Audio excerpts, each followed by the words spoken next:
What's up, guys? Welcome into Packers Total Access. My name is Clayton. You can check us out on packernet.com. Find me on Twitter at Packers_access. Joined alongside Tim in Green Bay. We got Jacob back home in Wisconsin. Obviously, the fellers were at the Packers Seahawks game, and you'll hear it in Jacob's voice here in a minute. I believe my man did a little bit of a little too much screaming for a preseason game, I think. Although the hat you're sporting is sweet, I got to say that. But just want to say thanks to everybody who's joining us this evening on this glorious August the 24th, 2 days from 53-man roster cut down. We're going to do a full PFF breakdown tonight from the Seahawks game, talk about who maybe helped themselves on making the 53, maybe who hurt themselves. And if we get time, we'll talk a little more into the 53-man roster projection, but I think we'll hold a little bit of that until tomorrow. Obviously, we put like 3 or 4 shows out in the last 24 hours, so we've definitely been cooking with the content. So before we get into all that, though, if you would do that YouTube stuff for me, hit like, hit subscribe. If this is your first time tuning into PTA, welcome. Thank you for making us a part of your evening. Listen, we're not experts here. We're not insiders. We're not media members. What we are fans just like you out here talking Packers on the daily. We're doing pregame shows, postgame shows, film breakdown, the whole 9 yards, PFF reviews, all that stuff. So if you're looking for daily Packers content, make sure you hit subscribe, click that bell icon so you're notified every time we go live. And I want to apologize if the mic cuts out. We got a new one that should be here tomorrow. I really, really appreciate everybody in the chat communicating yesterday and getting us through that little rough patch there and saying, hey, Clayton, you sound like you're in a soup can right now. But Tim, Jacob, how y'all doing, fellas? Doing good. I got my voice back. How about you, Jacob? I'm doing well. Oh yeah. It was a great trip. I can't thank Tim and his wife for the hospitality, but I made the mistake of yelling, a little too loud. Got me a lady cop friend, to tell you that. Besides that, there you go. I'm gonna leave it up to Jacob to try to hit on a cop. You know what I mean? Like, I didn't try. I did it. I did. We've got the visual evidence, I believe, right? We've actually got the photos. So, anyway, you Tim, do that, you're going to get your ass kicked, and then you do that, you're going to get pistol whipped, right, Tim? That's what's going to happen. So, I think Jacob was looking to get handcuffed. I don't know. That's my theory. I think it's hilarious because me and Jacob have been to a game as well. And we set up in the luxury box, right? And on our way in, I don't know if you remember this or not, Jacob, but they were saying you couldn't leave and come back in, this and that. Me and Mandy were waiting on up in the line. I look back and he's got his arm around the lady who's working the door. His arm is around her and she's still scanning tickets as they're coming in. She's laughing, cutting up with him. Like, you know her? No, I just met her. Of course. what are you that's talking about? that's That's the my life job. All right. Do you guys got anything you want to hit on real quick before we jump into the offensive PFF grades from the Seahawks game there yesterday? I'd like to get your all's just general take as well. I know we didn't get to talk about it, so maybe let's just lead off with that. How did the game go? What stood out to you? And what was the environment like? We'll start with you, Tim. Oh, it was a great environment. Jacob's brother Sam made a great comment. He's like, I'm so used to either being sweltering hot at Lambeau Field or freezing my butt off at Lambeau Field. And perfect. Yesterday was like the most perfect weather maybe in my lifetime that I've been to a game. Normally in the preseason, it gets to be a scorcher. We had a beautiful day, a little bit windy. I was surprised our kicking game wasn't affected very much. It was pretty swirly winds there in Lambeau, but it was great crowd, near capacity for the final preseason game. Of course, me and Jacob were fired up about our boy Brenton Cox Jr. I thought he played pretty good. Kalen King played pretty damn good yesterday. And then, of course, we got to see that absolute gem of a catch by Matthew Golden just in front of us there along the sideline. It was pretty cool. Just a great day, man. It was great time. So that catch actually happened on your sideline. That's absolutely awesome. Yeah. It looked great. What do you think, Jacob? Yeah, no, Tim kind of stole my thunder. I thought Brenton Cox played great. Kalen King, I think Deslin Alexander may have played himself onto this team, which is crazy. I thought Christian Welch looked good, and I really liked Hopper as well. Yeah. And there was just, like Tim said, it was such a perfect environment. We had Seahawks fans right in front of us that were real respectable and tried to make sure that they, had a good time. And it was just, I went and tried to, be the nice guy and pick up some trash on my way out. And I cut myself open on a beer can and just blood everywhere. And Tim's like, oh yeah, it was terrible. And so anyways, that's what you get for trying to be a nice guy. But I don't think I could have ever had a better time than the weather was perfect. And it was actually kind of crazy seeing how much the wind kind of swirls in that stadium. Me and Tim were looking on the flags on one side of the stadium were just beating down the south side, and then you look on the other the other end of the end zone and the flags are going the opposite way. And I'm just like, how is that even possible? It's just crazy. But yeah, great time. It's hilarious. That's what you get for being a nice guy right after talking about hitting on a cop. I love it, man.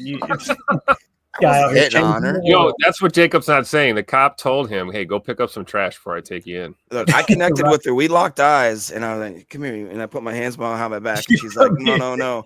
And then 15 minutes later, I was like, photo, come on. Yeah, it worked. All right. Let's get this back on track here. My God. Let's go to the PFF grades. So let's start with offense.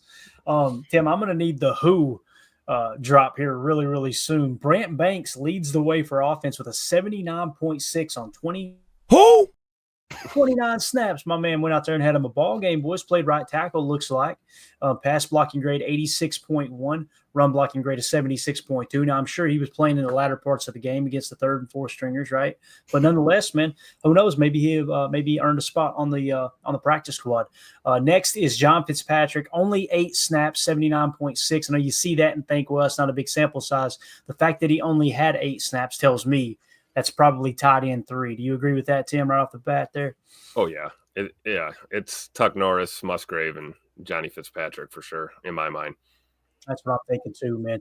JJ Lipe, I think is how you say the name. Left guard, 29 snaps, 77.6. Zach Tom played 18 snaps, 77.3. Of course, we're just used to that, those top scores, right? Tyler, left guard, 20 snaps, 75.5. And then our boy, Matthew Golden, 16 snaps, 74.6. Man, oh man, am I excited about Matthew Golden. Matter of fact, I think we've got that catch. Let me drop this down and we'll come back to the PFF grades. And I think we've got a shot of that where I put a tweet out and just a quick little breakdown of our boy, Matthew Golden. So he wraps up his first preseason of his NFL career with a 72.7 PFF grade on 28 snaps. So the first game he graded out a 65, this game a 74, coming in with a PFF grade of 72.7 on the preseason. Here's that play we were talking about. And I won't go full screen for obvious reasons, but let's roll this thing and take a look at it. Malik Willis, I want to say, rushing them back to the line of scrimmage, kind of getting them on the heels, right? And then drops back. It was basically a 3 verts with a crosser underneath there to Tucker Kraft. And look at it in slow motion here, this adjustment. I mean, Matthew Golden, man, the moment is just not too big for him. Somebody had said something in a tweet. They had responded to my tweet and was like, is it just me? It was something along these lines. Is it just me, or is Matthew Golden the first receiver we've had in a while that just doesn't do anything goofy? It just seems like he always plays under control. You never look up and go, oh, come on, man, there's a missed opportunity. And I get it. We haven't seen very many snaps, but boy, oh boy, in camp and everything else, Jacob, this guy just seems like a pro-ready wide receiver, man. I'm trying to curb the enthusiasm, but damn, it gets harder and harder every day, man. Yeah, and what's more impressive is, if you look at that, nothing against Malik or whatever, but that could have been an easy interception. And the way that he went back and played the ball and understood that, you talk about late hands. We compare him to Devontae Adams, how he has that kind of aspect. He also seems to have a type of situational awareness where he understands, I got to go back to the ball, make a play on it, or at the very least be a defender and just not let it be an INT. But he's far surpassed anything I ever expected at this point. I mean, it's and you watch him. I mean, he was one thing. Like, there was 2 things I noticed in person. It was how fast he does look, how great he looks, and how freaking huge Kadeem Telfort is on the field. Like, I was like, oh my god, like, wow. I mean, Matthew Golden, man, just the way he moves, it just seems, again, effortless. Like as if he's not even trying. Just gliding. I think a good word to describe it, Tim, is instinct too, right? Doesn't it seem like he's got good football instincts? Yeah, and that's again, I don't know how you teach that, right? That's something you either got or you don't. Some guys get better. The instincts improve as, the more they play the game. But some guys just have it. And I think it's so true. Like, to Jacob's point, watching this in slow motion, I think Malik probably could have put a better ball out there. But I do credit our quarterback there in that situation. We're running them up to the line. It's a hurry-up deal. Get everybody set. You could see Seattle scrambling to try and figure out what was happening. And he looked left, and he got to his second read. He saw one-on-one with the bullet, and he fired that ball up there, and Matthew Golden doing what he does, which is go get the football. There are a lot of receivers, especially rookie receivers. That's an interception right there. Oh, yeah. Yep. Hands down, that's an interception by the DB. Matthew Golden went and took that football away from that defensive back, and it was a thing of beauty. Can't wait to see this on a regular basis, right? We'll get more than 18 snaps a game out of Matthew Golden here real soon, right? Oh, yeah. No doubt about it, man. So, again, there's a little Matthew Golden update. And do you think he'll make the 53-man roster? That'll be my one prediction that I'm going to go ahead and make. Yeah, I predict Matthew Golden will make the 53. Bet the farm on it, baby. Bet the farm. So, obviously, Matthew Golden, 74.6. Malik Heath, 68.6. Kadeem Telford, 66.4 with 32 snaps. I thought he played pretty good ball yesterday based off what I've seen. Josh Jacobs, only 2 snaps. We'll just leave that off. Romeo Dobbs, 16 snaps, 64.7. Chris Brooks, 63. Julian Hicks, 63. Emmanuel Wilson, 63. Sean Clifford, 62. Luke Musgrave, 61. Tucker Kraft, 60. McCole Hardman, 59. Let me just get your all's opinion on McCole Hardman right now up to this point. Based off what we've seen in the preseason, you're looking at a 43, a 65, then a 59. His PFF grade, a 53.2 throughout the preseason. Forget the PFF grade for a minute.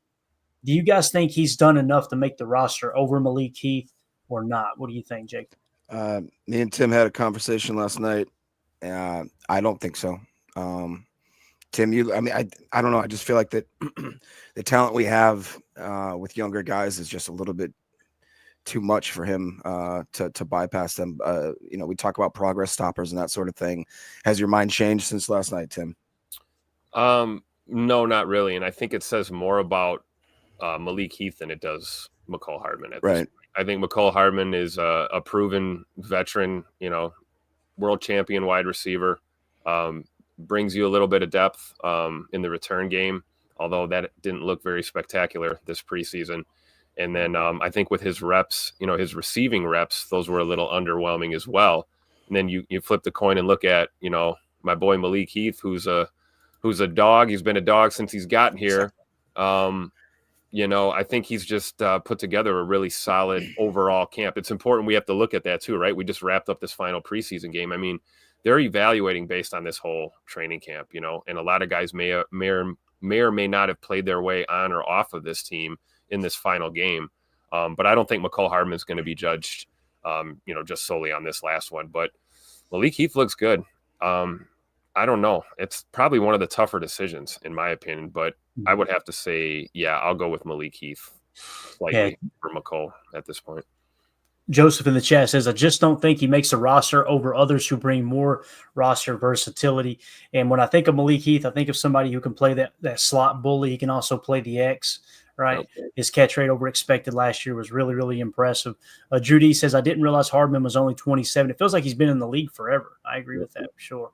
27 is kind of an OG, though, on this roster, especially in that receiver room. That's the oldest receiver, right? Yep. He's down. So, that's a good point. There's also the nagging injury history with McCole, too, that, through no fault of his own, he's just a football player. That could be something that contributes as well. You think of someone getting older. Do you want to hold out a roster spot for a younger guy with someone with a little bit of an injury history? Right. Not so cool in the chat says, I think Hardman stays over Heath. Listen, I want to be very clear. I wouldn't be surprised if that's the case, right? I'm just simply saying if I was building the roster, I would rather have Malik Heath because it's obvious you were a run-heavy team last year. Malik Heath is going to be better at blocking in the run game. He had the highest catch rate over expected of any receiver on the Packers last year, albeit there was minimal snaps, but he showed that he can make big-time plays, in crucial situations when he's got someone right there in the phone booth with him, right? McCole Hardman, world-class speed. He can run the end arounds, jet sweeps, things like that.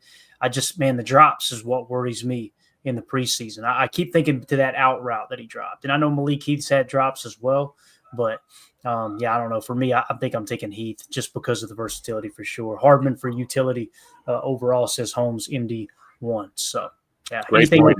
It's a close call either way. Like, So I don't think any of us can predict this with any certainty, Yeah. What I would ask, though, is if Hardman doesn't make the team, who's our punt returner? Who's the kick returner? Keyshawn Nixon said earlier this week that he wanted to return kicks. So he's back on that? Yeah. Okay. And, you notice no one else really returned kicks much other than Abani Kanda. Yeah. So, I think it's probably going to be Keyshawn, and behind him, who knows, right? And that's where Hardman does have some value, although you guys remember, dude, didn't he muff 2 fumbles or muff 2 punts in one preseason game? Hardman? Yep. Well, he had one that was a bad judgment. He caught one on like the 3-yard line and got absolutely blown up. And then there was the one he muffed after that. So, yeah, two blunders in the return game, yeah. That was that first preseason game, I believe. Yep. Mm-hmm. Yeah, had a fumble too, Drew said there. So, yeah. Yep. All right, so we'll see how it shakes out, and then we're going to find out here real soon. And again, we'll do a full deep dive into the projected 53-man roster tomorrow. We'll get I put a thing up on Patreon. I was combing through Matt Schneidman's article earlier today, so I threw his 53-man roster projection on Patreon so everybody can take a look at it, and we'll include it on the show tomorrow and kind of dive into it, see what we agree with, disagree. I got to be honest, there wasn't many I disagreed with on there for sure. You can check that out over at patreon.com/PackerFan Total Access. So, all right, moving along here. Did anybody at the bottom of the list maybe hurt themselves from making the roster? There's Abanaconda, 42.7. Johnny Lumpkin, 31.4. I think we would all agree we didn't expect him to make the team. Lasita Smith kind of surprised me, 44.6, because he played some center yesterday, right? Am I thinking right? I think so. I think he did play center. I think so. He played 51 snaps yesterday. It didn't look like it was a good day there, especially in run blocking, but it was more like Belton again. I'm sure like you were going to highlight me and Tim where we were talking. Remember we were saying something positive about Belton, and then literally like 20 seconds later they threw the flag on him, and the Seahawks guy in front of us was just like, "Is that the guy?" I'm like, "Yeah, it's the guy." Yeah, exactly. All right, he's a rookie. What are you going to do, right? We'll clean that up. We'll clean that up. No doubt about it. All right, so there is the offensive breakdown from the game against the Seahawks. Let's move on to defense. Looky here, boys. The top of the list. Mr. Brenton Cox Jr., 18 snaps, 93.1 with a 92.9 pass rush grade, a 72.0 tackle grade. We prayed for days like this with Brenton Cox Jr. We talked about that was his negative, was him outrunning his run fit and then also not being able to play under control, preparing for confrontation in the hole and making the tackle. He seems to have straightened that out a lot toward the back end of last year and obviously in this early preseason. 93.1 for him. Christian Welch, 90.7. What is it? What was that thud on the bottom of Jacob's desk? That was y'all are terrible. That was Brenton Cox Jr. talk. That's what that was. All right, so only a Marine would say something like that in the comments. Hey, he's our Marine though. That's all that matters. So, Christian Welch, 90.7. Tim, run defense grade 88.4, tackle grade 77.7, coverage grade 77.2. I mean, my goodness, man. What do you think about Christian Welch? Do you think he did enough to make it over Isaiah Simmons? I mean, yeah, he did last year. He been on a damn team last year. I don't know what to think with Isaiah Simmons because every time I watch him play, he's this freakishly good, athletic freak of an athlete. But I don't know. I feel like Christian Welch has outplayed him, especially in the linebacker role. Honestly, I mean, we can talk about the special teams; they're both special team monsters too. But I think Christian Welch gave us some pretty quality football there at linebacker. So I think he might have the edge here. Chris the Casual Win says in the chat, Welch cannot be denied. We'll hit the super chat in just a second. Jacob, what's your take on Christian Welch here, man? Yeah, that was another guy we talked about yesterday, Tim. If you remember, we got back. We actually rebooted the game at Tim's house and watched it over, and we're just looking. We're like, man, Welch he's flashing. And I remember talking with you, Tim, too. It's just Isaiah Simmons just doesn't look like a linebacker. You know what I mean? Like, he just doesn't appear to have that kind of. not in this defense, right? Right. Yeah. And, like Coach Len is saying, he'd love to keep both. I would too. I don't quite know how that all works out now with the depth chart and just trying to fit that guy on the 53. But if you had to make me choose, I would love to have Christian Welch. I have a weird feeling that for whatever reason they'll go with Simmons, but yeah, I feel like Simmons would be safe on the practice squad though. I would think so too. Yeah. And I want to say the same thing about Welch, but we thought that last year, and he gets poked. Right? So, yeah, exactly. Yeah. Celestial Prophet with the super chat, thank you so much. Said, I hope Chris Brooks is running back 2 or 3. He's so underrated. His pass protect is elite, and his run game is underrated. I agree that he's underrated, but man, Emmanuel Wilson though, he looks so good. Though he is about a guy who's gotten better every single year, right? And by the way, shout out to him. He was in the YouTube comments last night. Said he corrected us and said, "Yeah, I was never on the practice squad. I made the 53 man both years." I was like, "What's up? Let's go." Emmanuel Wilson was in the comments. Yeah, looked like a family. He was on PUP for a while, right? Is that what it was? I think it might have been. Yeah, he had an injury or something. I think his rookie year. Yeah, never made it to the practice squad though, and you could look at the tape, Tim, and go, "Yep, understand why." But yeah, just like I casually averages 8 a carry, just like right. Yeah. But I agree with what Celestial's saying here with Chris Brooks in terms of him being underrated, man. It's just a nice safety valve. He's kind of that. I'm trying to think of a player that he reminds me of that you could just kind of plug and play him. You know what he reminds me of? You remember when Amon Green came back to the Packers in the latter part of his career? That was a dude that he wasn't the same Amon Green. I think we would all agree. But you knew he was going to pick up his pass pro. He was going to be in the right spot. If you needed 3.5 yards, he was going to get you 3.5 yards, that type of player. Right. Unlike John Kuhn, where we always said, if you need 2 yards, he'll get you 2 yards. If you need 4 yards, he'll get you 2 yards. You know what I mean? Yeah. And no Kuhn hate here. One of my favorite players of all time. Love that dude, man. Talk about a guy who never missed his pass pro, right? Oh my gosh, dude. I still think about that throw to Randall Cobb where he bounces out and just absolutely completely cuts Julius Peppers' legs out from under him, giving Aaron time to bounce out and hit Randall Cobb for the win. But John Kuhn was the man. All right, sticking back to defense here. Carl Brooks, 90.6 PFF grade. Only on 12 snaps, but still, that's the beautiful thing about Christian Welch's 90.7. Guys, that was on 33 snaps. That's really impressive. Jamin Dumas Johnson, 19 snaps, 89.9. Kingsley Nigbare, only 7 snaps, but at 89.4.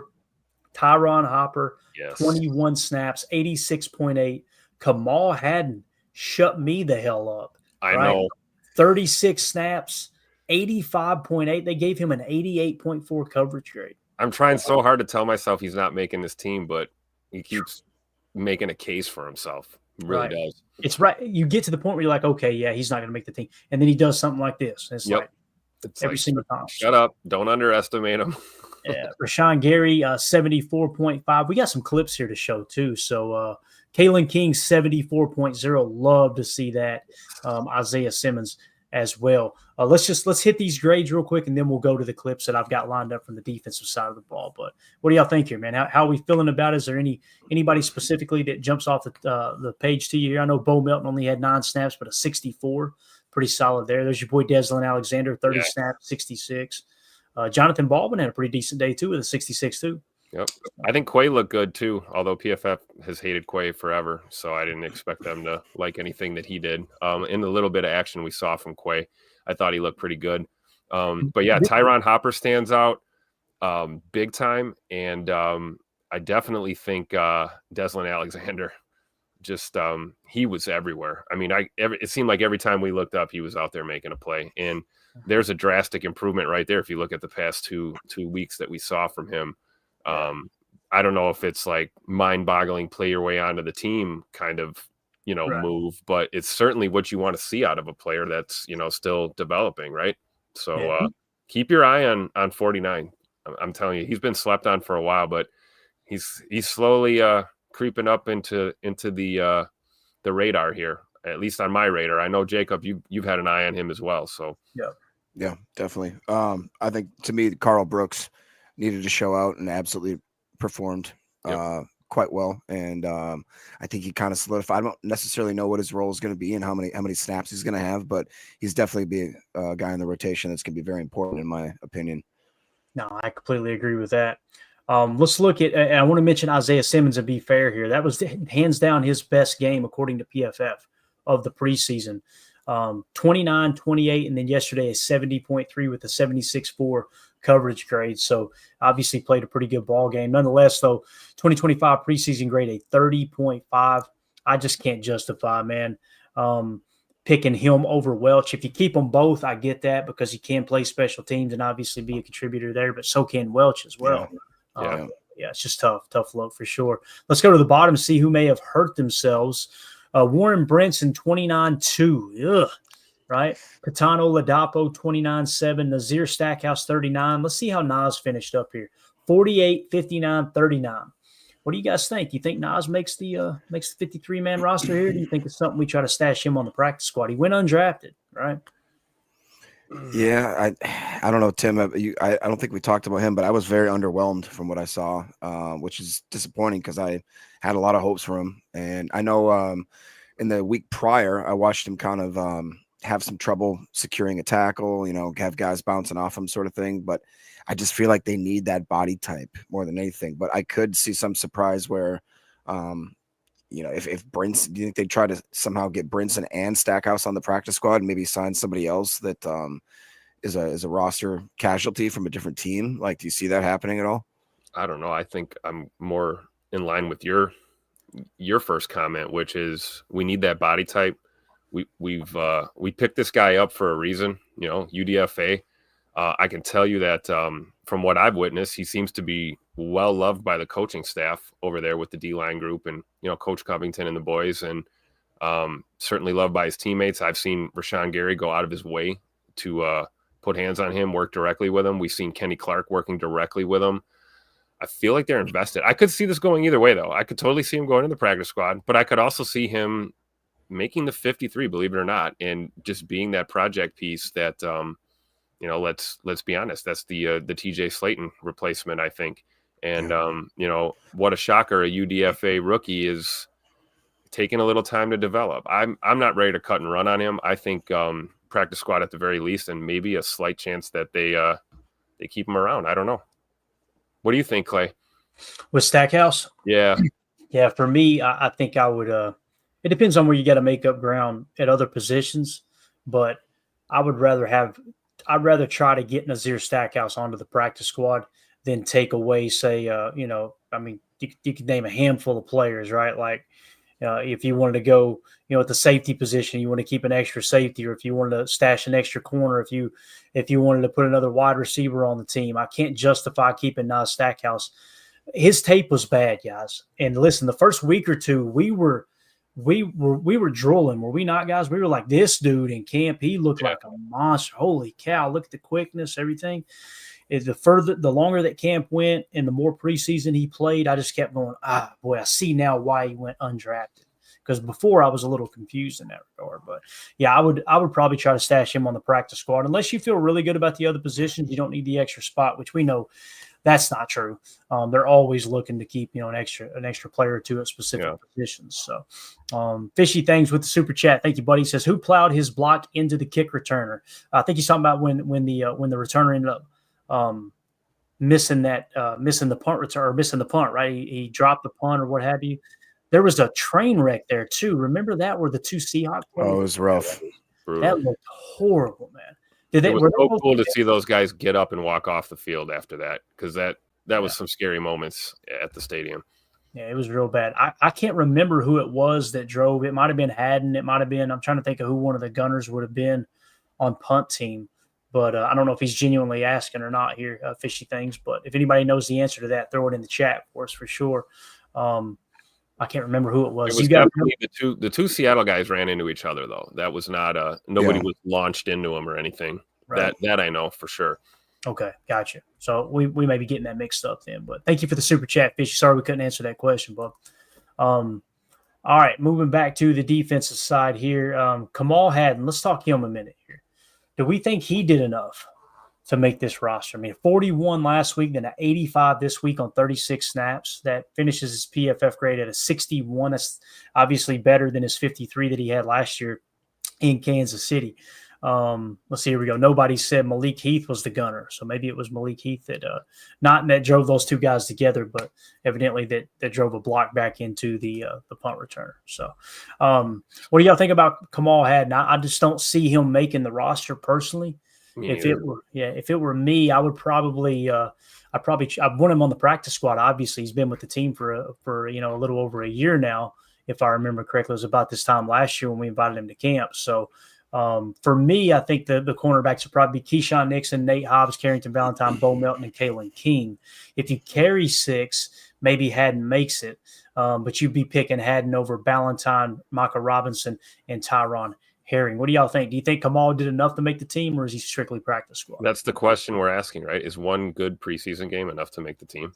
Yeah, for me, I don't think in Matt LaFleur's team, I don't think it is. But to that point, he played a hell of a game yesterday. We saw it. We were right there. We saw it with our own eyes. I wouldn't be mad if he was on the practice squad, but if he made the 53, like you said, in a scenario where maybe we're keeping 6 and it's him and not Valentine, I could see that too. You know, it could go either way. Again, this is what we say at this time every year, right? I don't want this job. No, have fun, Goody. Have fun, Matt and Jeff and the boys. Good luck. Yeah. I have to agree. I mean, Kamal Hadden definitely played better than I expected. I was very down on him the last week, but it was just another guy that flashed like we talked about. Kalen King just seemed like the moment he rose to it, and that he deserves to be on this 53, in my opinion. I agree. All right. Yeah, Kalen King has really, really amped it up here lately. And again, he only played 19 snaps yesterday. We may have widened it out. Oh no. PFF let us down, man. See if we can get it to pull up here. Maybe it's just Kalen King's page. Yeah, it is. It's just Kalen King's page. That's the Packers. They tapped into PFF and said, "Stop showing his stuff. Don't let anybody see his stuff." All right. So maybe they are going to try to put him on the practice squad. I don't know. But anybody else on defense y'all want to hit before we get into some of the tape? I mean, I know we got Quay Walker's interesting, right? Only 5 snaps, but I thought he looked good yesterday. I don't know how he got a 53.2 in that short amount of time. Evidently, he blew a coverage because he got a 44.7 coverage grade. Good to see Quay on the field again, though. With Edge Coop, with Tyron Hopper, give you a little glimpse at what these stack backers are going to look like. It was cool. Really cool to see him out there making a play in tandem with Edge Coop. That was awesome. Yeah, I agree. And also, like, nobody says Tyron Hopper. I just thought he just kept flashing, and every week it's more and more entertaining to, like, obviously we give a lot of flowers to Quay and to Coop because they deserve it. But the emergence, if we could have 3 really solid linebackers, I don't remember the last time that was a thing in Green Bay. So we could have 5. I mean, right. He's pretty damn solid too. We just talked about Christian Welch. I mean, we could be looking real good in the middle, guys, for sure. Yeah. And shout out to RW, says Go Pack Go from Portugal. Let's go, man. Appreciate it. Nice. Thank you so much for tuning in here from halfway. We gotta add Portugal to the list now. Yeah, man. We got to get that map. I got to stop dragging my feet, man. We've got, like, I don't know, 20 or 25 different countries that we've got viewers in, which is really, really cool, man. And I think some of them just tune in like it's comedy hour, hear my accent. They're like, what these guys are doing over here. My goodness. Tyron Hopper finishes the preseason with a 90.1 PFF grade on 95 snaps. This coaching staff needs to give him the week 1 nod over Isaiah McDuffie in the base 4-3. That was my take over on X. I want to get your all's take on it because, man, I cannot stand the thought of how Edger and Cooper, how they had to slowly ramp him up last year.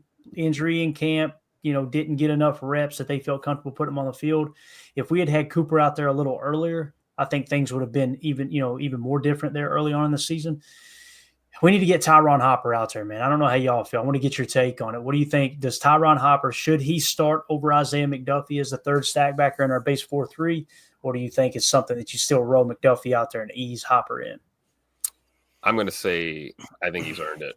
I really do. The question is, are they going to go that route right away to start the year? I could see a scenario where maybe he's not in that role right away, but you never know. Maybe by week 2 or 3, there's a change. But I certainly think that he's made enough strides between this year and last year. He doesn't look completely different, but he looks like a more polished player and definitely more comfortable out there. I think he looked a little uncomfortable at times last year, which is understandable as a rookie, but I'm excited. I think you're right. I really do, Clay. I think he's earned it. Yeah, and you guys know how much I love Zay McDuffie, so this is not a knock on Isaiah McDuffie at all, but I think it's fair to say that Tyron Hopper has earned that spot in the base. And he's going to look great with Coop and Quay and Hopper, man. That could be that nucleus that we're talking about, right? Yeah, and I want to say this about McDuffie. I'm glad you said what you said, Tim, because I don't think McDuffie has gotten worse, right? No. I think Hopper is just he's peaking now. He's hitting. This is what we've seen in a third-round pick, right? And the fact that Isaiah McDuffie would be your backup stack backer, who's got experience at Mock, he's got experience at Sam, he's got experience at Will, all three positions. With the green dot. Yeah, you're feeling good about this stack backer room right now, man. You really are. What do you think, Jacob? Would you start Tyron Hopper over McDuffie? I would, yeah. I think that he is, if anybody has played their way on to being a starter, I think I saw somewhere in the chat that they said, like, don't we only play the base 4-3 in like 50% of the situations? Well, like, correct. Even if that's true, then yeah. But I think that, like Tim said, I love Isaiah McDuffie. I've absolutely had a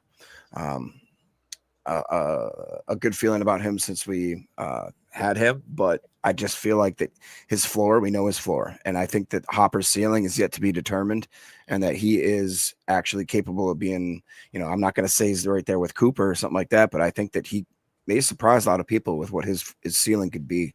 I feel like Tyron Hopper might have a slight edge when it comes to coverage as well. Having a streak down the field with a tight end or something. I feel pretty good about Tyron. Because Tim, you remember watching him in coverage a few times, you're like, damn, he's right there in his hip pocket. Like he was, and that's something again, like when he came out of the draft, it wasn't one of those things that like, oh, that's a strong suit. It's kind of like Evan Williams, where you saw him on the field and you're like, oh, he can play. Okay, like all right, I guess you got to be able to do that in a Halfley scheme, right? You got to be able to touch spy and all of that, get back and cover. Yeah, you got to do it all. Yeah. Speaking of doing it all, boy, I think Coach Halfley heard everybody making fun of his defense, talking about, they're not looking so good this preseason. So he said, to hell with the vanilla looks, right? So here we go. This was the sack with Quay Walker. All right. The play call, to me, it looked like a nickel 4-2-5 over shell, Will Mug, cover one man with a double scrape. All right. And I'm not going to. Jacob was screaming in my ear right before the snap. He said, I wonder what this is. He called it right away. I said, I think you're right. He said, we're going nickel 4-2-5 over shell. Will Mug, cover one man, double scrape. I actually did say nickel 4-2-5. You got nickel 4-2-5 out. That was it. Then I saw the lady cop and I was like, oh. He saw the lady cop and said, audible, a hot route. Can't.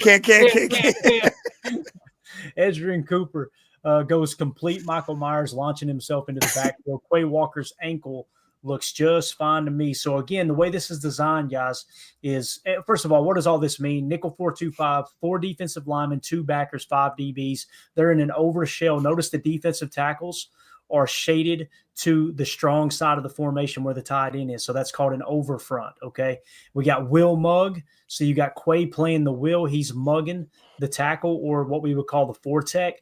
And then you got Cooper. Edgerrin Cooper is playing Mike. So the way this is going to work is Gary on the outside is going to run just an outside rush. Same thing with LVN. You're going to have the 2 defensive linemen on the strong side of the formation are going to slant inside. Cooper is going to scrape off of the right defensive tackle's hip pocket. And then Quay is going to jab step and then loop all the way around the other side of Edgerrin Cooper. Watch this play develop. This is mad scientist stuff right here, man. Absolutely love it. Look at Quay, bang. That ankle is fine, fellas. It is just fine. Which is so perfect that they didn't rush him. We talked about that the past couple of weeks, right? No reason to rush him. And, I agree, Clay. He looks really good. Yeah. And, again, if we roll it back to the box cam, right, watch Cooper this time. Just key in on Cooper if you can. This running back is going to try to go low and cut him. And watch him just jump completely over him and nail Milrow to knock him off balance. Like that is LT type stuff. Look at that. Bang. You see what I'm talking about? Yeah. Love it. Yeah. He's such a dog, dude. I don't think there's going to be a sophomore slump, boys. I don't. I just love how he refuses to be cut down. You know, Yep. like I don't think we got to worry about too many guys trying to take Coop out at the knees, man. He's just going to hurdle you and make you look stupid. Yeah, and notice LVN too. LVN knows the assignment. I've got to get outside and make him step up and out. And look at him just take the speed around the edge. That tackle, if we were to pause it right there, somebody screenshot that and go, meet, meet. That's all I need on it. Meet, meet. Because LVN, dude, I'm telling you, he understands his role in the defense. He's playing really, really good football this year, man. Really excited. Just love Quay's eyes throughout the whole play, right? Yep. Not getting washed out, always looking down the field. We used to see him get washed out on those. He'd get hung up in traffic over there. Now, watch the guy that's supposed to block him. Look, he's ready for the pass set, right? He makes him commit all the way. Now watch that lineman. Oh, crap. Yeah, I mean, he didn't even touch him. He didn't even touch Quay once that whole play. Great footwork, great eyes on the ball carrier. That was beautiful. Yeah, love it. Again, here's the all-22 look of it. You see the shell. What the shell is there, guys, is we were showing a too-high look with the shell coverage, okay? So we got two safeties on the shelf, okay? It's just kind of setting up to look like a cover 6 where it's quarter, half because your corner is squatted down here, but it ends up being a man coverage, cover one man, and they're going to fire, obviously, off that double scrape there. And a scrape blitz is basically where a linebacker scrapes on the outside shoulder or, hip pad of a defensive lineman that's going after the quarterback. So, I thought that was a really, really cool play for sure. Go ahead and read that, Jacob. I'll get the next thing set up here, man. Yeah, I can't. Is it Bob Noxious. Bob Noxious. Okay, thank you. He says, this is Quay's year. If he plays up to his potential, we'll have a top 5 D, injuries allowing, of course. Say it again louder for the haters in the back.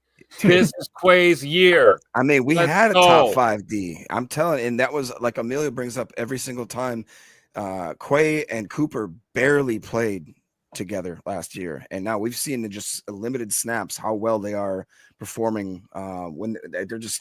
I have a feeling they're going to be so complimentary, and they're both so athletically talented. And now you got another year with Coop and just kind of the mental stuff. Like it seemed, like we talked about Golden, about how it's effortless. It seems like he just has a different speed, a way of, like Clayton says, LT style, like where the game is not too fast for him. He just absolutely, he just knows how to evade blocks. He knows how to, to stop the run, when to shoot, when to jump, all these crazy stuff. It just seems like that we got ourselves just a potential lethal defense, which again, we've seen what happens in Green Bay when we have lethal defenses. We take home a Lombardi. That's right. So this tweet I put out back in February, I said the Green Bay Packers run defense went from 25th in 2023 to 2nd in 2024 in yards per carry allowed. Who made that happen? Edgerrin Cooper, 47 stops. That was a 26% stop rate. Rashawn Gary, 39 stops at an 18% stop rate, were our two leading run defenders last year, right? Well, looky here, boys. Rashawn Gary picking up right where he left off, dominating against the run, playing 7-tech, and just way too quick off the snap for the right tackle. Watch Gary on this snap right here, man. This is absolutely awesome. So the right tackle is going to try to block him, okay? Watch Gary just dip right here. Look how quick he is. Ready, go. Whoop, in the backfield, tackle for a loss. Telling you, dude, he's a freak. He does not get enough credit. Love this play right here. Love it. And you'll notice, I think that might have been Kobe Wooden, who bounces off a block shed, holds the point of attack. He's right there in the pile as well. But, again, but Clayton, he only finished 80th in the top 100, and Max Crosby got better scores. Did you see that earlier too? Like, what are we even doing here, man? Unbelievable. So, Gary, run defense is going to be just fine, man. Going to be just fine. Look at LVN setting the edge over there. Oh, my God. Watch LVN. Whoa. Get out of here, little boy. He throws that guy out of the club. Clayton, we might have some breaking news right now. Uh-oh. We got a trade? All right. Let's clear this off. Don't even say it. I don't know what it is. Better not be what I think it is.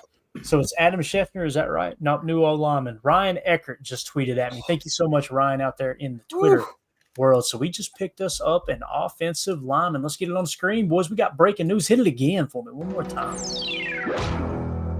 Anytime I ask you to do that, I'm trying to buy myself time because I'm slow. But all right, here we go. Adam Schefter, a hat trick of trades today for the Eagles. Philadelphia now is acquiring a 2027 sixth-round pick from Green Bay in exchange for offensive tackle Darian Kennard, per sources. It is the Eagles' third trade today and the second involving an offensive tackle. The Eagles also traded for offensive tackle Fred Johnson, then traded Kennard, who already is a 3-time Super Bowl champion at the age of 25 years old. So he's a young whippersnapper. Loving the ink, too. My man looked like that's the guy you want to walk down a dark alley with, right? You know what I'm saying? So I like the move, too. Yeah. 2027, not 26, 27, sixth-round pick. That's a nice roster move, I think. Let's see if we could pull it up on PFF here. You guys talk about it for a second. Jacob, what do you think, man? Just adding a little bit more depth. We were just talking about the offensive line. This guy obviously going to make the roster, so that shakes everything completely up.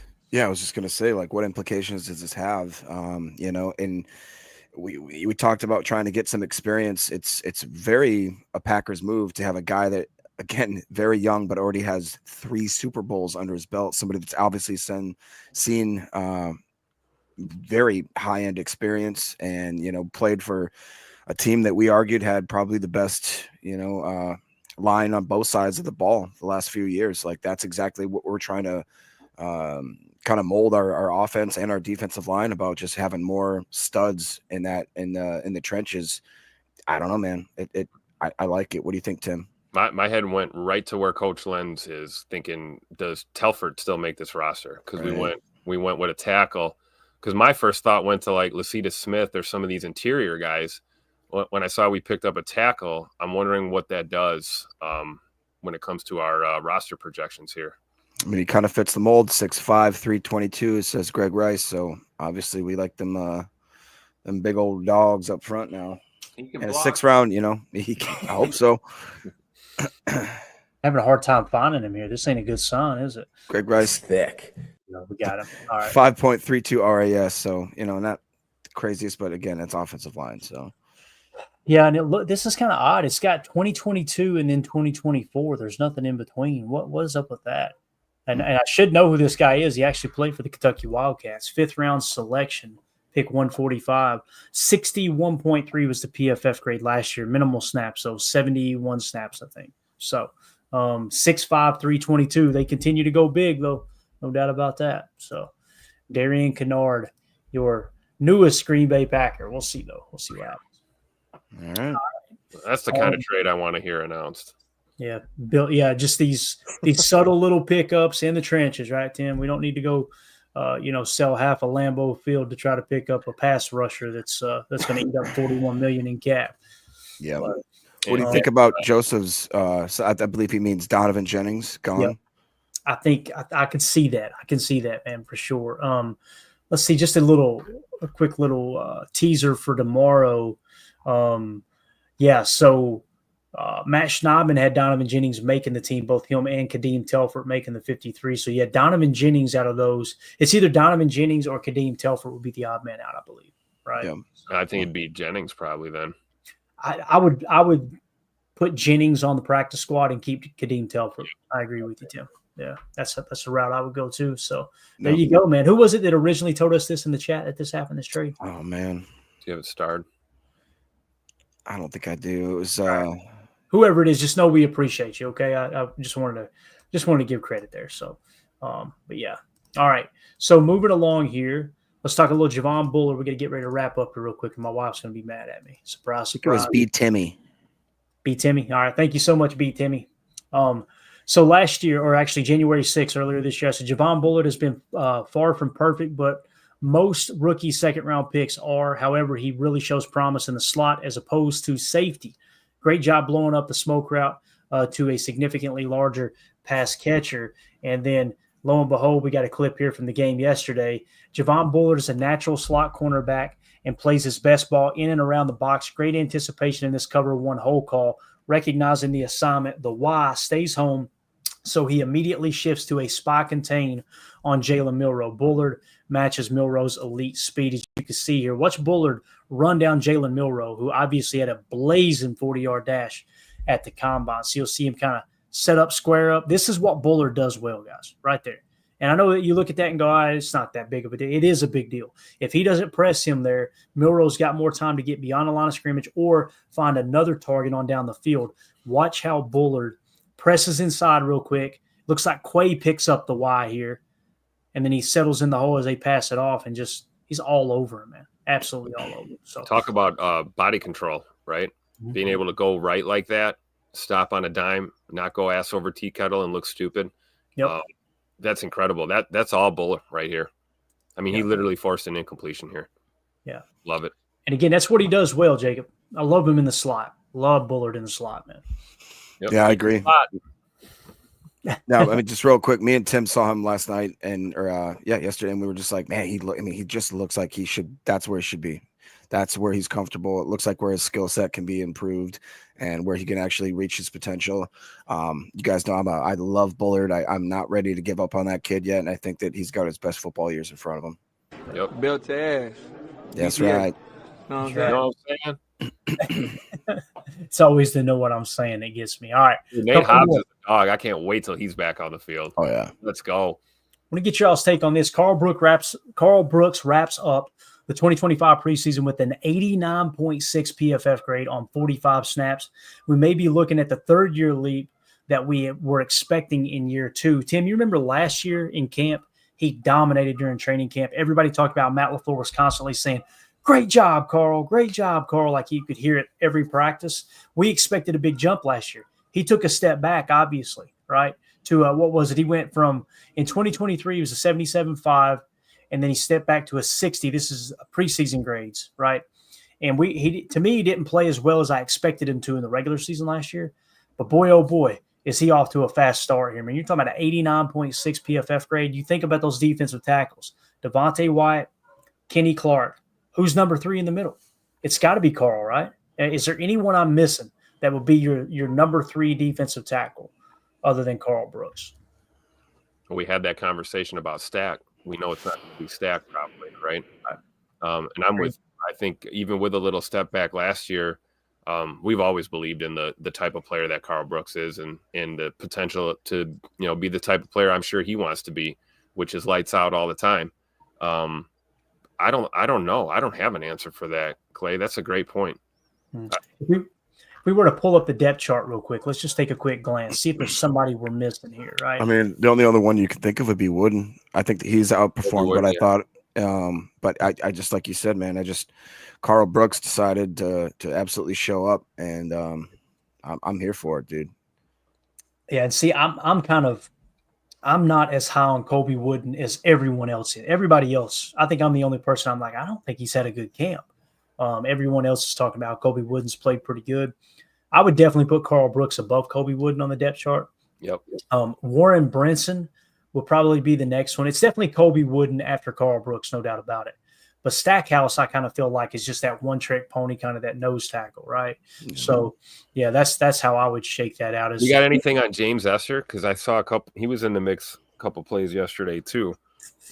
Yeah, I don't think sure he's a practice squad candidate. Yeah, I don't think he has a shot to make the 53 at all, and I'm sure you agree with that. But it does look like, just a little spoiler alert, that Matt Schneidman in his early 53-man roster projection, he actually had Esther making the practice squad, Tim. So you're spot on there, man. Nice. All right, so there's Carl Brooks. Then we got one more. We got to do a giveaway. Jacob, you're not going to like this one. Okay? Oh, no. I didn't like it either. It's weird to say, man, you don't like it when a Packer plays well, but I'm ready for Brenton Cox Jr. to take over that number 3 edge spot, right? Well, Kingsley Enagbare, all right? He finished the preseason with a 90.2 PFF grade on 54 snaps. And he was all over the joint. Like, he was all over the place. It seemed like every single week he played solid football. It's just when we see Brenton Cox Jr. starting to kind of peak, now Enagbare ups his game, which that's what competition does, right? But what do you think, man? I know Cox is rising, Jacob, but Enagbare hanging around too. Man, what the hell's wrong? Yeah, no, I mean it fits. Tim just gifted me Brenton Cox towel, so I got my Cox towel behind me. That's gonna be. Was autographed. It was autographed. Yes, thank you. Let's clear that up real quick. Yeah, this is better suited right here. Yeah. Hey, I'm all for it, man. You know, I think we know what we've gotten in Gary and with LVN. I hope he takes a step and becomes the type of player that I think we all think he will be and can be. But what a great problem to have, that the 3 and 4. Yes. If you have to think about, you know, I love Denigbare. I love JJ Kingsley coming out, and you know, I think the injury kind of took a major setback to his career, and I believe that when he came back, he didn't quite, you know, test himself enough or didn't trust that knee and the recovery process. What a great thing to think that if he now is confident and he has his ability, that he's just we're gonna have some sharks, dude. Oh, that's why with the whole Micah Parsons thing, it's like, why stop some of these guys that are just absolutely chewing on bits to get in there and hit that quarterback? And you know, I have a real belief that Jeff Hafley understood that last year maybe we lacked a certain type of grit and a certain type of ability to rush the quarterback, and it hurt the team. So I think that I want to see come on, respect oranges. I think it'd just be a welcome surprise to see maybe multiple guys, absolutely, like Carl Brooks, like we just talked about with Brenton Cox Jr. and Igbare, you know, even maybe an underdog like a Desmond Alexander or a Mosby or somebody just else that just is just the rotation we do at that edge defender position is going to be, I think, critical this year. And man, we got some absolute dogs. Great point about Mosby too, because that's a guy that's kind of sneaky, kind of improving too, kind of under the radar. If you really keep an eye on him, he's been playing a lot better than he did last year as well. So that's another good problem to have. Yeah, and respect the oranges, sir. Sit your butt outside. We can't have those kind of comments. What's going on? You do that, you're going to get your ass kicked. And then I love how I started it. Now I'm scolding people, right? Maybe I got some advice for y'all. Take 2 weeks off, then quit. I think. Can I ask a question? Which, you know, absolutely not. Sure. We're only 56 minutes into a 40-minute show. Sorry. Go ahead, man. You good? First time I've ever seen Legends_SQ, but he says Packers trading for an offensive lineman makes no sense. Why take Belton that high then? Goot needs to be studied. Well, I agree with that last part. Goot definitely should be studied. While he teaches a master class in being a GM in the modern NFL. Yes, I agree with that. Listen, man, go back. If you're asking why are we getting another offensive lineman, please do yourself a favor. Go back and watch the Eagles game one more time. Just go back and watch it one more time. Yep. That's the reason we could not. Kept it close for a second, made that little bit of a comeback, if I remember correctly, but offensive line just absolutely crumbled, man. It took one injury and everything went all to hell, right?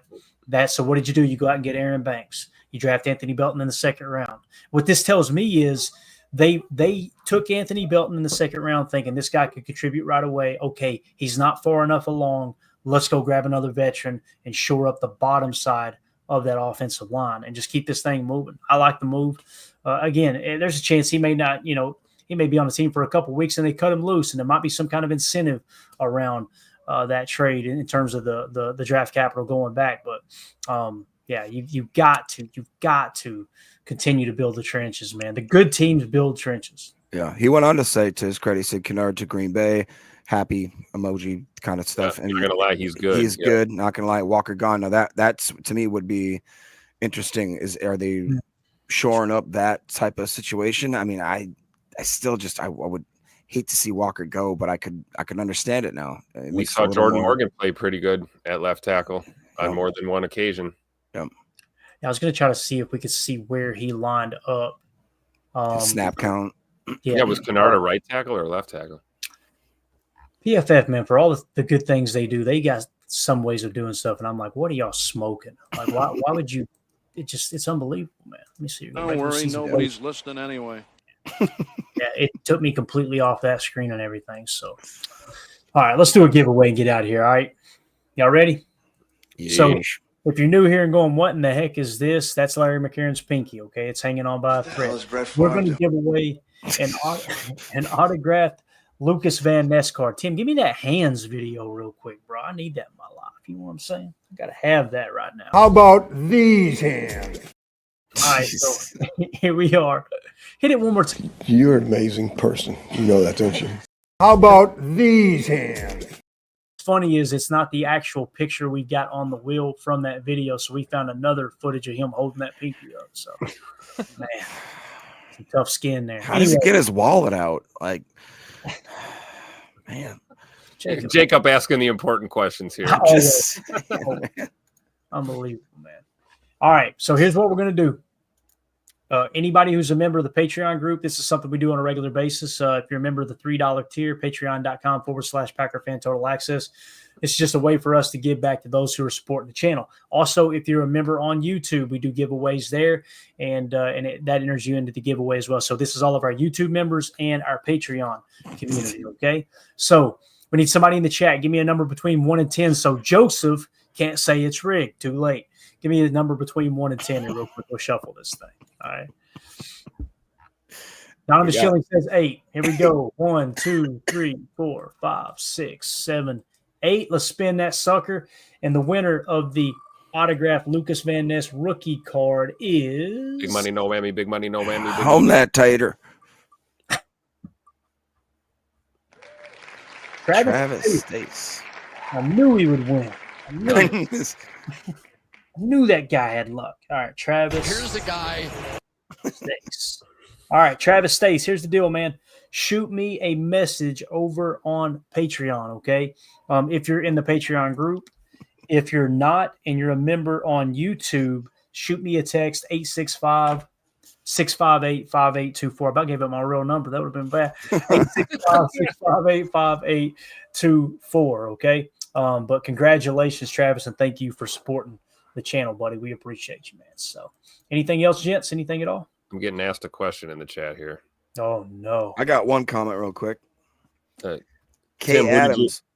Sorry, go ahead, Tim. Let me just hit this comment. He said, who did I think the trade was when we initially had the breaking news? Of course, I thought we crapped ourselves and auctioned off the farm for Micah Parsons.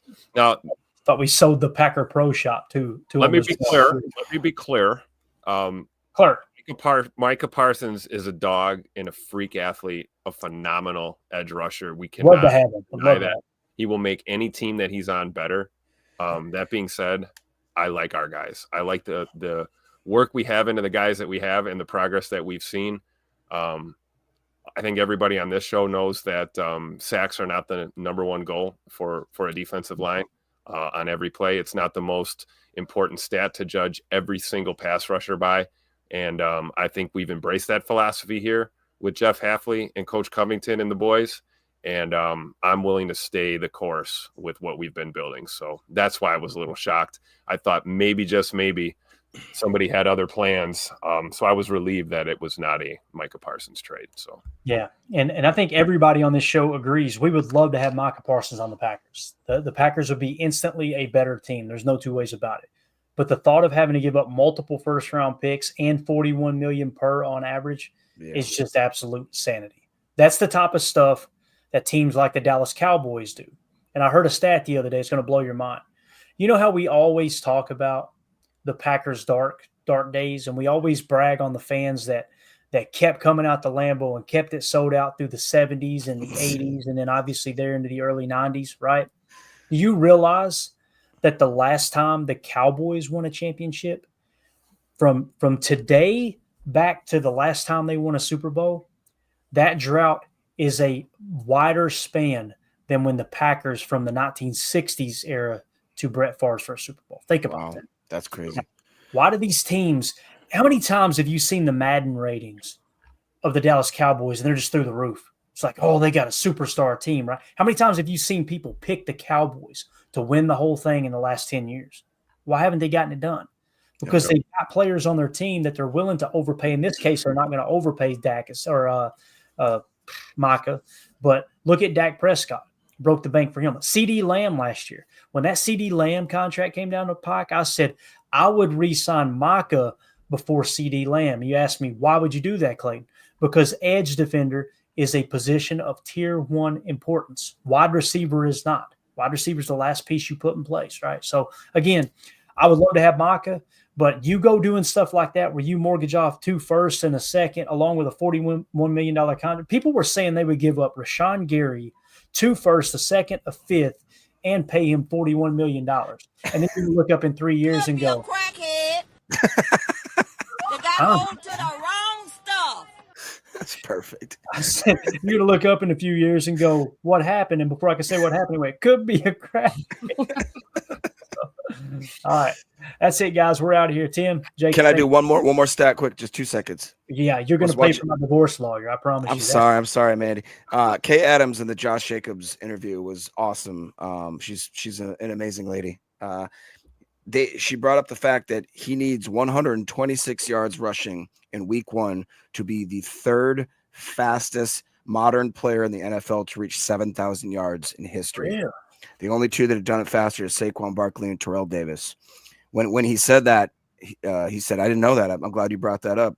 And she said, "Do you need to tell Matt LaFleur that now?" And he goes, "No, it'll be unspoken." He knows. And so look for him to be fed early in that game. I think that might be a difference. He's going to hit it in week 1 against the Lions. Book it. Let's go. Yep. There you go. All right.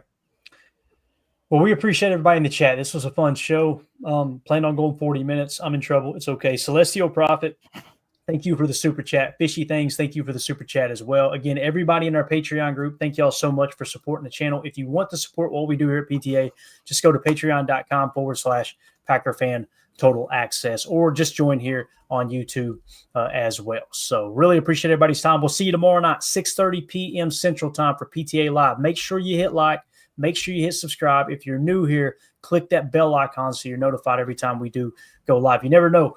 News breaks tomorrow afternoon. You may just see the live stream pop up. I'll hop on here for 10 or 15 minutes, get you guys the information, and get right back out. But you can always count on that show pretty much every night at 6:30 p.m. Central Time. So chat was on fire. You guys are the MVP. Appreciate y'all. We'll see you tomorrow for PTA Live. Everybody have a good evening.